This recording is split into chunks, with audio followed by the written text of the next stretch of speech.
Historias de la Burgati, como todos los viernes. Ya saben que dedicamos siempre un rato de este programa a recuperar memoria y también a conocer pues partes de la historia que a lo mejor han pasado desapercibidas, pero nuestro especialista en el pasado las rescata para todos ustedes. Me acompaña ya, como todas las semanas, Jesús Toledano. ¿Cómo estás, Jesús? Muy bien, Eneca, buenas noches. Bueno, como todas las semanas no, porque la semana pasada no coincidimos. Bueno, pero aquí estuve, desde sí, luego. Tú sí. Hubo otras que estaban de vacaciones Eso es. Islas Maravillosas. Eso es. Pero aquí está Jesús Toledano para hablar de verano, para hablar de vacaciones, de lugares de veraneo, porque antes se veraneaba, no se iba de vacaciones, Se veraneaba, y veraneaban las clases pudientes, y de eso vamos a hablar precisamente. En nuestra ciudad se conformaron incluso nuestra pequeña Sintra, ¿no? Nuestra pequeña ciudad romántica en torno a ese paseo de la isla. Y además es que lo vamos a implicar con lo que ha sido estas últimas semanas, sobre todo a partir del Día del Libro, la buena política, a mi juicio, del Instituto de la Lengua de abrir el Palacio de los Muguiro, abrir el Palacio de la Isla, sobre todo porque es un edificio francamente desconocido. Pero muy atractivo. A mí me parece muy interesante ese lugar, lo vamos a conocer al detalle. Vamos a adelantar también algunas cositas de San Pedro, que ahora sí está a la vuelta de la esquina. Todo eso lo vamos a desarrollar hoy en Historias de la Burgati, pero Jesús, no me quemes muchas cosas porque te espero también en San Pedro para hablar de temas específicos de las fiestas de San Pedro. Por supuesto, ya nos estamos preparando. Eso es. Bueno, hoy sesión semanal, por así decirlo, de Historias de la Burgati. Después no le vamos a dejar descansar a Jesús Toledano, le vamos a tener los próximos días trabajando para, en la programación especial de esta casa dedicada a los San Pedros, hacer Historias de la Burgati en San Pedro a diario. Así que te vamos a hacer trabajar. Muchísimas gracias por adelantado. Jesús, vamos a hacer una pausa para la publicidad y a la vuelta conocemos el Palacio de los Muguiro, hablamos de los veraneos, hablamos también de los viajes. Un viaje muy particular y que tuvo muchísima influencia en Burgos. Eso es, y la antesala de las fiestas, ¿te parece? Perfecto. Pues nos vamos a hacer una pausa y regresamos enseguida.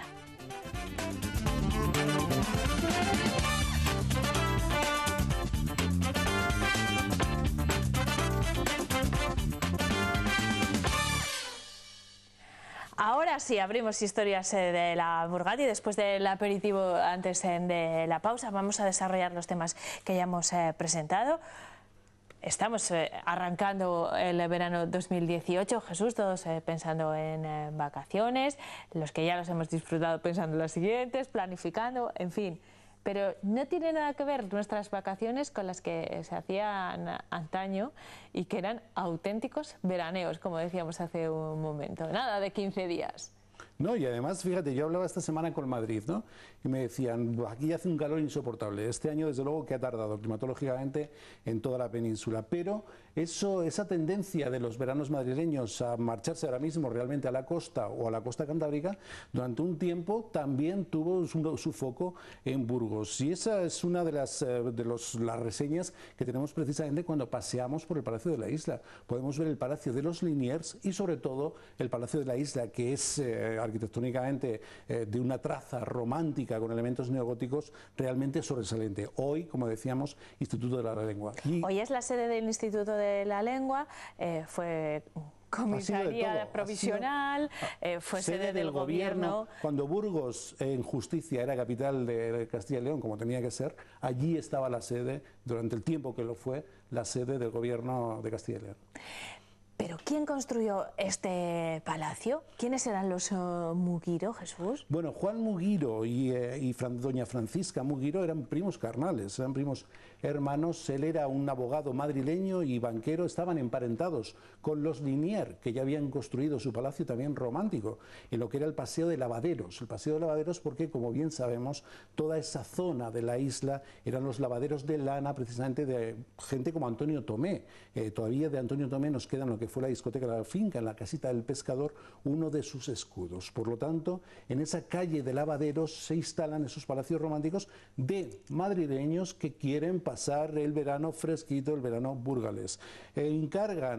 Compran primero una huerta y encargan a un arquitecto madrileño ese absoluto y maravilloso palacio de la isla que deslumbra no solo en Burgos, sino también en parte del norte de España. Ahí está precisamente en esa fotografía Juan Mugiro, el abogado que, bueno, pues con su prima precisamente, con su mujer, tiene 9 hijos y que en muchísimos veranos era un tiempo donde, fíjate, las llegadas, las salidas de vacaciones de esta gente en Madrid se publicitaba en periódicos y se escribía en las notas de sociedad. Los Mugiro se desplazarán mañana a Burgos a pasar su semana de vacaciones o su mes de vacaciones. Por lo tanto, tenía una importancia especial en aquel mundo de 1883, que es cuando el palacio por fin se abre para su uso, en este caso por la familia Mugiro. El palacio es precioso, es impresionante. Es así, si no lo han visitado, háganlo, porque además, como decía Jesús, es posible visitarlo, pero ha tenido una historia controvertida también, a causa, por ejemplo, de ser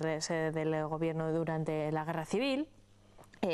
Fue, bueno, es bien conocido el despacho que utilizaba Franco. Detrás de ti, fíjate, estamos viendo ya algunas, ahora con el Instituto de la Lengua y esa apertura que ha hecho del propio edificio, esas 3 plantas que tiene el edificio más un sótano, desde luego que hemos podido ver algunas de esas estancias. La capilla con San Francisco de Asís y San Juan Evangelista, esas vidrieras que fue capilla tanto para la familia como para después la reina regente cuando estuvo ahí, María Cristina de Habsburgo cuando estuvo de visita, como en ese escritorium donde Franco, y todavía está prácticamente indemne, todavía está así, donde Franco lo mismo hizo el parte del final de guerra, corrigió en este caso el parte del final de la guerra, como pues lamentablemente hacía muchísimas sentencias de muerte. Perdona un segundo, les voy a pedir a mis compañeros en realización que se detengan en esta imagen, por favor, porque es una imagen muy curiosa. Bueno, es curiosísima. Sí, y que vamos a recuperar, compañeros, a ver si es posible esa última imagen del fresco, el detalle del fresco, porque no es historia oficial esto que vamos a contar, pero es historia conocida. Jesús, adelante, tú lo cuentas realmente mucho mejor. Es una de las esquizofrenias de la historia, ¿no? Franco, cuando se instala ahí en 1937, viene de Cáceres, viene de Salamanca, y dicen que no salía mucho por Burgos. En alguna ocasión fue al cine Avenida a ver alguna película de esas de raza, ¿no?, que hacían en aquellos momentos de la guerra, pero cierto es que aunque no se oficializa como dato, y realmente Isaac Rilova, por ejemplo, que es uno de los, el excelente historiador burgalés, uno de los que más ha ahondado en el pasado de la isla, sí que de forma extraoficial dice que ese fresco que... Vamos a recuperar esa imagen, compañeros, por favor, ahí está. Esta imagen en concreto. Sí, pero vamos a ver la imagen del fresco completo porque está en uno de los techos de... No sé si vamos a poder ver la imagen completa, pero es un fresco que está en una cúpula, ¿no? Una cúpula junto precisamente al escritorium, muy cerca de la capilla, la manda a pintar Franco, y... Hay una anterior en la que se ve el general, ¿no?, del fresco, claro, y este es el detalle. Exacto, y entonces en esos ángeles, un motivo por otra parte muy habitual en el Renacimiento, que encarga Franco, hay quien cree que él mismo intenta de alguna forma plasmarse a él, dulcificado sería ese ángel inferior, y su mujer, pero es que su mujer además es que tiene, no sé si podemos hacer zoom no podemos, pero es que es un collar de perlas. A su mujer la llamaban la Collares, y ahí aparece ese ángel muy parecido precisamente al rostro de su mujer con un collar. Por es curiosísimo. Aunque no hay ninguna certeza al respecto, es muy curioso pensar que Franco quiere plasmarse ahí en ese fresco con su imagen y plasmar también la de su mujer. Bueno, pues ese desde luego es uno de los estadios en la historia del palacio, pero hemos visto sobre todo, fíjate, ahí tenemos el fresco completo, esa bóveda con los ángeles en esa imagen de nenucos, ¿no?, que desde luego pues es habitual en la pintura religiosa, la pintura del Renacimiento, pero que Franco intentaría plasmarse a sí mismo con la imagen que hemos visto posterior, y es tremendamente curioso y en parte esquizofrénico. Si tienen ocasión de visitarlo, fíjense en ese rincón. Por cierto, hace poco visitando una exposición, uno de los responsables de prensa del Palacio me contó que el ascensor es uno de los primeros que se instaló en Castilla y León, que funciona, que no lo utilizan por motivos de seguridad, está cerrado con un cristal, pero se ve perfectamente obviamente, no es un ascensor fantástico que hoy en día funciona. No había obsolescencia en ese momento. Fíjate, ahí estamos viendo algunas de las exposiciones que ha hecho el Instituto de la Lengua, las tablillas visigóticas que nos han mostrado allí. Fíjate, lo que son las tablillas visigodas, sobre todo de la zona de Salamanca, desaparecen cuando las lenguas romances se implantan. Ocurre algo como lo que puede ocurrir hoy en día, cuando nos aparece un nuevo lenguaje informático, retiramos y tiramos el anterior. Eso ocurrió lamentablemente a lo largo de la historia y sin embargo esas escasas plasmaciones de tablillas visigóticas nos las han enseñado allí en el Instituto de la Lengua. Estamos viendo también imágenes de lo que fue ese urbanismo que cambió lo que eran los lavaderos de San Pedro, también se llamó la SED, el barrio de las Heras, esas huertas se llamaron las huertas de San Pedro, ese urbanismo que cambió. Incluso Juan Mugiro hace escritos al ayuntamiento, le representa a un abogado burgalés, hace escritos al ayuntamiento quejándose a veces de la alineación, quejándose de las rasantes que hacían que las vierteaguas de parte de la margen del río llegasen a inundar en algunos casos lo que era la casa. O sea, que tuvieron también una influencia en la urbanización de esa zona, ¿no? No solo ellos, lo hicieron ya antes los Liniers, lo hacen, fíjate, lo veíamos la semana pasada a cuenta de la exposición que hay en el Teatro Principal, lo hace un proyecto de urbanización de hoteles justo enfrente de lo que es el Palacio de los Mugiro y por supuesto algunas más. Hemos visto una imagen en la que está la casita del guarda, la casita del pescador enfrente y por supuesto esa transformación que comenzaron los franceses de alguna forma con ese parque de la isla sobre lo que era la isla fluvial y que continuó con esta tendencia romántica a partir de 1883. Jesús, volveremos a visitar ese entorno seguro porque hay muchos rincones. Nos vamos de veraneo como hacían los Mugiro. Nos vamos a ir de veraneo a la isla, pero también vamos a viajar. ¿Quieres hablarnos hoy de un viaje muy curioso? Y bueno, sobre todo en parte fidedigno y real, porque José Luis Corral, ahí le tenemos, firma este libro, El número de Dios. José Luis Corral es catedrático, es de Historia Medieval en la Universidad de Zaragoza, como escritor nos ha dejado muchísimos volúmenes, pero en él nos cuenta un viaje que el otro día, precisamente cuando retransmitimos el Curpillos, lo tratábamos tangencialmente, pero que ahora que todo el mundo está decidiendo sus viajes, podemos imaginarnos cómo fue aquel. Ella, doña Berenguela, es quien va a encargarle al obispo Mauricio en 1219 que vaya a buscar a Beatriz de Suabia para casarla con Fernando III. Los precedentes son tremendos. Doña Berenguela, desde luego que como primogénita de Alfonso VIII, como mujer que además tenía que llevar la regencia del propio Fernando III, había sido clave en traer a su hijo a Burgos. Ella venía de dos matrimonios anulados por el Papa, uno de ellos por consanguinidad con su propio tío en León, Alfonso IX de León. Y a veces es un culebrón, a veces me parece apasionante. A veces la historia no cambia mucho de lo que puede ser actualmente. Los hijos están en la corte de Alfonso IX de León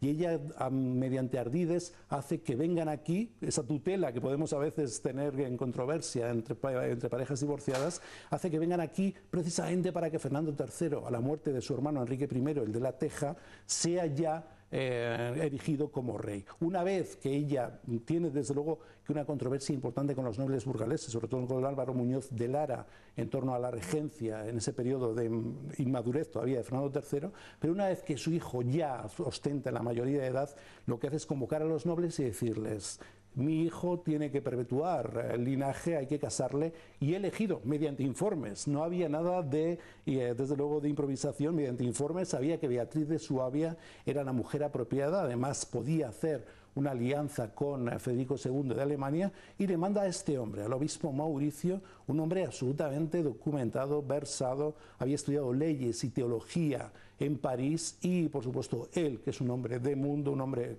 formado, había estado ya recogiendo, siempre se le mandaban, era un hombre de confianza de doña Berenguela, se le mandaban misiones como recoger precisamente el cadáver de Enrique I en Palencia después de que muriese por la Teja y otras controversias jurídicas. Se le manda a finales de febrero ir a buscar a Beatriz de Suabia a Francia, a Alemania, y lo hace saliendo precisamente por la calle Fernán González. Nos cuenta en el libro, en El número de Dios, cómo la población burgalesa despide al obispo, que va acompañado por los abades de San Pedro de Arlanza y del monasterio de Río Seco, va acompañado por una corte, hemos visto algunos soldados con un estandarte de Castilla, por supuesto, eran caminos absolutamente inhóspitos. Hay que darse cuenta que...